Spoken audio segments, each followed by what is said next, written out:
রাতারাতি হিরো হয়ে যাওয়া ডিম্বালককে বিয়ের প্রস্তাব নিয়ে রাজপথে তরুণীরা।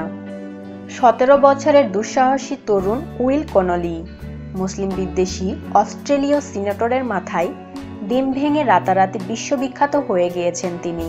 সারা বিশ্বে পরিচিতি পেয়েছেন ডিম্বালক নামে। নিজের টুইটার অ্যাকাউন্টেও নিজেকে এগ বয় বা ডিম্বালক হিসেবে পরিচয় দিয়েছেন তিনি। ডিম্বালককে নিয়ে যখন সারা বিশ্বে হইচই, ঠিক এই মুহূর্তে নতুন খবর, ডিম্বয়কে বিয়ের জন্য রাজপথে নেমেছেন তরুণীরা। অসংখ্য তরুণীরা দল বেঁধে মিছিল করছেন, তারা ডিম্বালককে বিয়ে করতে চান। যুক্তরাজ্য ভিত্তিক সংবাদ মাধ্যম দ্য মিররের খবরে বলা হয়েছে, মঙ্গলবার তার মুক্তির দাবিতে মেলবোর্নের সিবিডি টেস্ট লাইব্রেরিতে প্ল্যাকার্ড হাতে সমাবেশ করেন প্রতিবাদকারীরা। সেখানে সিনেটর ফ্রেজার অ্যানিংকে নিন্দা জানিয়ে কনলিকে ঘিরে প্রশংসা করেছেন তারা। কনলিকে জনসম্মুখেই বিয়ের প্রস্তাব দিচ্ছেন অস্ট্রেলীয় তরুণীরা।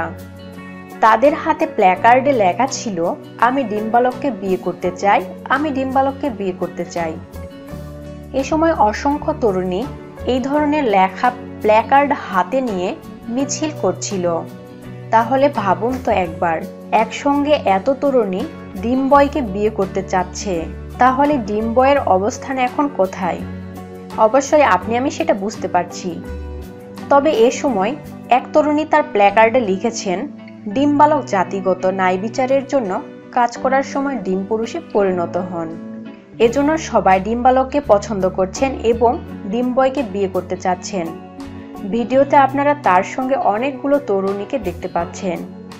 আর এই সবগুলোই তরুণী ডিম্বয়ের জন্য পাগল, অর্থাৎ এই সবগুলো তরুণী ডিম্বয়কে বিয়ে করার জন্য প্রস্তাব দিয়েছেন। বন্ধুরা, এ ছিল ডিম্বয়ের শেষ মুহূর্তের খবর। দেশ বিদেশের সব রকম খবর পেতে আমাদের চ্যানেলটি সাবস্ক্রাইব করে পাশের বেল বাটনটি অন রাখুন। এতক্ষণ সাথে থাকার জন্য ধন্যবাদ।